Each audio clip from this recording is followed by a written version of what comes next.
Friends, welcome back to my YouTube channel government job insiders. और आज हम जो है किसी भी एग्जाम के बारे में बात नहीं करने वाले हैं।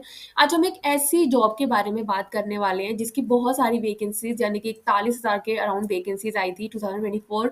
हम बात कर रहे हैं जीडीएस की। ठीक है, पोस्ट ऑफिस जीडीएस, जहाँ पे आज हम बात करने वाले हैं जीडीएस के सैलरी के पूरे स्ट्रक्चर के बारे में समझेंगे। जीडीएस होता क्या है उसके बारे में थोड़ा सा समझेंगे। ठीक है, जीडीएस का पूरा 2025 का सैलरी का स्ट्रक्चर समझेंगे और कितना हाइक मिलता है, क्या पर्क्स होते हैं, क्या बेनिफिट्स होते हैं, उसको हम थोड़ा डिटेल में यहाँ पर जानेंगे। फाइन। तो यहाँ पे आप देखो, जो जीडीएस की सैलरी होती है, यहाँ पर आप सबको जीडीएस होता क्या है। तो जीडीएस क्या होता है? एक GDS is one who help to deliver the mails and given postal service in rural area. ग्रामीण डाक सेवक। ठीक है, जीडीएस वो होते हैं जो आपके घर पे जो मेल्स पहुंचाते हैं, आपको पोस्टल सर्विसेज देते हैं रूरल एरियाज में। ठीक है, India post announces vacancies for different jobs like branch post master, assistant branch post master and डाक सेवक। इसमें एबीएम, एपीबीएम, ये सारे जो होते हैं ये इनकी पोस्ट होती है। बहुत जॉब एक स्टेबल करियर होता है जिसमें कुछ सैलरी एंड अदर बेनिफिट्स होते हैं। और इसमें बहुत ज़्यादा आपको क्वालिफिकेशन की रिक्वायरमेंट भी नहीं होती है। 10th के बेसिस पर यहाँ पे एग्जाम नहीं होता है। यहाँ पे 10th के बेसिस पर मेरिट लिस्ट बनती है, उसके अकॉर्डिंग आपका सिलेक्शन होता है यहाँ पे। ठीक है, तो आई होप आप जीडीएस समझ गए होगे। ग्रामीण डाक सेवक जो आपके घर पर जो है मेल्स वगैरह डिलीवर करते हैं। ठीक है, उसमें जो ब्रांच, उसमें कैटेगरीज होती है ब्रांच पोस्ट मास्टर की, असिस्टेंट ब्रांच पोस्ट मास्टर और डाक सेवक की। उसके बाद इंडिया पोस्ट जीडीएस की सैलरी जो आपको देते हैं is given to you as time related continuity allowances, TRCA। ठीक है, this is the basic salary that you can get as a GDS worker. The amount you receive में exchange depending on the work you do. यहाँ पे जो काम आप करते हो ना, वो आपके टाइम पे भी डिपेंड करता है। टाइम रिलेटेड कंटिन्यूटी अलाउंस होता है यहाँ पे, डियरनेस अलाउंस होता है यहाँ पे। ठीक है, तो आपको यहाँ पे मैं दिखाती हूँ जीडीएस की monthly salary level 1, level 2, level 1 और लेवल 2 बीपीएम की और एबीपीएम की। देखो, बेसिक सैलरी 12,000 है, वर्किंग आवर्स 4 घंटे, डीएनएस अलाउंस 6,000। ठीक है, तो टोटल सैलरी होगी इनकी 18,000। जीडीएस की अगर लेवल 2 की बात करें तो यहाँ पर आपको मिल जाते हैं, 5 घंटे करना होता है, 14,500 बेसिक और 21,750। वहीं पर अगर एबीपीएम की बात करें तो एबीपीएम के लेवल 1 में आपकी सैलरी होती है 15,000 और एबीपीएम 2 में आपकी सैलरी होती है 18,000।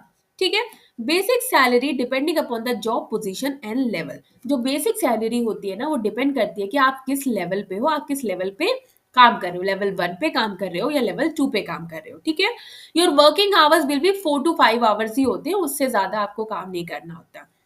You will get dearness allowance which is extra money to help with the increasing cost of living. यहाँ पे आपको डियरनेस अलाउंस दिया जाता है सो दैट आप अपने एक्सपेक्टेशन, जो आपके बेसिक नीड्स हैं, आप उनको पूरा कर सको। The salary is higher for the position of branch post master. ठीक है, असिस्टेंट ब्रांच पोस्ट मास्टर की हो गई, ये जीडीएस की हो गई। हायर सैलरी होती है ब्रांच पोस्ट मास्टर की then the assistant branch post master और डाक सेवक, because BPM has more responsibilities. Branch post master जो होता है वो सबसे बड़ा होता है, उसके बाद आपका आता है असिस्टेंट ब्रांच पोस्ट मास्टर, उसके बाद आता है आपका डाक सेवक। डाक सेवक जो सबसे लोएस्ट पोस्ट होती है यहाँ पे। ठीक है, तो उसके बाद एनुअल सैलरी की बात करें फॉर जीडीएस एम्प्लॉय, तो ब्रांच पोस्ट मास्टर की एनुअल सैलरी जो होती है विदाउट डियरनेस अलाउंसेस है ये 1,44,000 से 1,74,000 के अराउंड। और असिस्टेंट ब्रांच पोस्ट मास्टर और डाक सेवक की बात करें तो 1,20,000 से 1,44,000 की विदाउट डियरनेस अलाउंस है। This is the starting salary as a GDS worker. After adding the DNS allowance, it will be more. इसमें ही हम थोड़ा DNS allowance अगर ऐड कर देंगे तो वो सैलरी थोड़ी सी इंक्रीज हो जाएगी।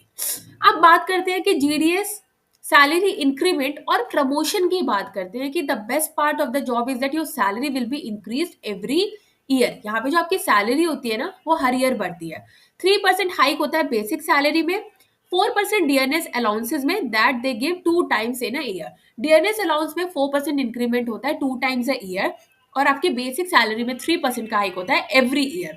The annual help the GDS workers to earn more money and give a financial security. Fine, salary keeps increasing, time के साथ बढ़ती है, which makes it really great. I hope आप समझ पा रहे होगे जीडीएस के बारे में। ये सारी डिटेल्स जानना बहुत ज़रूरी है। अगर आप एक जीडीएस का फॉर्म फिल करोगे, इन फ्यूचर भी जीडीएस की वैकेंसीज आएंगी, उसके लिए भी। सैलरी आफ्टर 2, 3, 5 एंड 10 ईयर्स के बारे में अगर हम बात कर ले तो देखो 2 ईयर्स के बाद की सैलरी क्या होगी। तो यहाँ पे GDS BPM level 1, BPM level 2, तो यहाँ पे आपकी सैलरी हो जाएगी 19,000 के अराउंड, यहाँ पे 23,000 के अराउंड। जीडीएस की बात करें एबीपीएम 15,900 और लेवल 2 की बात करें तो 19,080। ये है 2 इयर्स के बाद, ठीक है।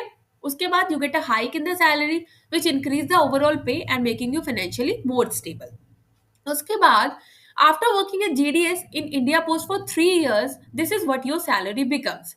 ठीक है, अब ये 3 साल के बाद है। आफ्टर 3 इयर्स क्या हो जाएगा बेसिक सैलरी, ये आफ्टर 3 ईयर टीसीआर है, टियरनेस अलाउंस, तो आपकी सैलरी यहाँ पे बीपी जीडीएस बीपीएम की बात करूँ तो 19,620 के अराउंड, जीडीएस बीपीएम की बात करूँ 23,707, जीडीएस एबीपीएम 16,350 और GDS ABPM 19,620। Now you can see this increment हुआ है यहाँ पे, डियरनेस अलाउंस इंक्रीज हुआ, एनुअल अमाउंट इंक्रीज हुआ, जिससे कि आपकी जो ओवरऑल पे है वो भी इंक्रीज हो गई है। अब यहाँ पे 5 इयर्स के बारे में अगर बात करूं तो आप 5 साल के बाद देख सकते हो कि 5 साल के बाद 50% डीए बढ़ गया, 5 इयर्स के बाद टीसीआरए देख सकते हो, और यहाँ पे आपकी सैलरी पे इंक्रीमेंट हो गया। टीसीआरए जो होता है after 5 years is the amount you get paid when you work for 5 years, ठीक है। 50% डीए आपका बढ़ गया, टोटल सैलरी आपकी इंक्रीज हो गई एडिंग बोथ टीसीआरए एंड डीए। उसके बाद 10 इयर्स के बाद बात करूं तो 10 years of working as GDS आपकी सैलरी देखो कितनी ज्यादा बढ़ गई, यहाँ पे 23,000 हो गई, यहाँ पे 28,000, यहाँ पे 19,000 और यहाँ पे 23,000।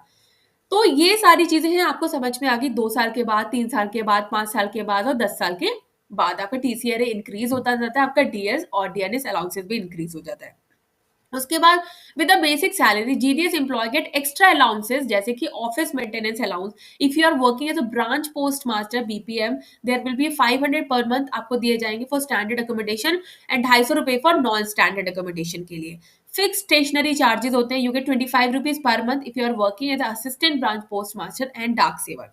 रिस्क एंड हार्डशिप अलाउंसेस दिए जाते हैं 500 रुपए per month if you are working जहाँ पे मोर रिस्क और डिफिकल्टी होती है। Cash convenience allowance there is rupees 30 per occasion if you carry money less than 1 lakh and 50 for amount more than 1 lakh. Cycle maintenance allowance, क्योंकि यहाँ पे जो होता है साइकिल से आपको वर्क करना पड़ता है, तो यहाँ पे there is allowance given to you rupees 180 per month as GDS mail deliver and mail carrier if you use your own bicycle for work.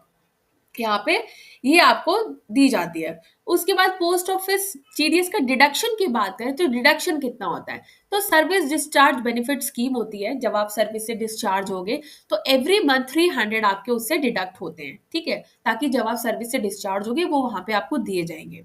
Professional tax rupees 130 per month deduct होते हैं as per the government rule, this needs to be deducted as tax.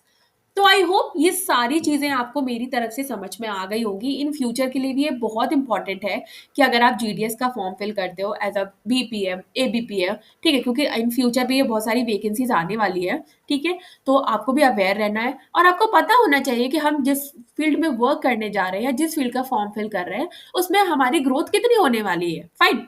तो I hope कि आपको video जो है अच्छी लगी होगी और आपको समझ में आया होगा। और वीडियो अच्छी लगे तो चैनल को like share subscribe and bell icon button को प्रेस करना नहीं भूलिएगा। तब तक के लिए नमस्ते।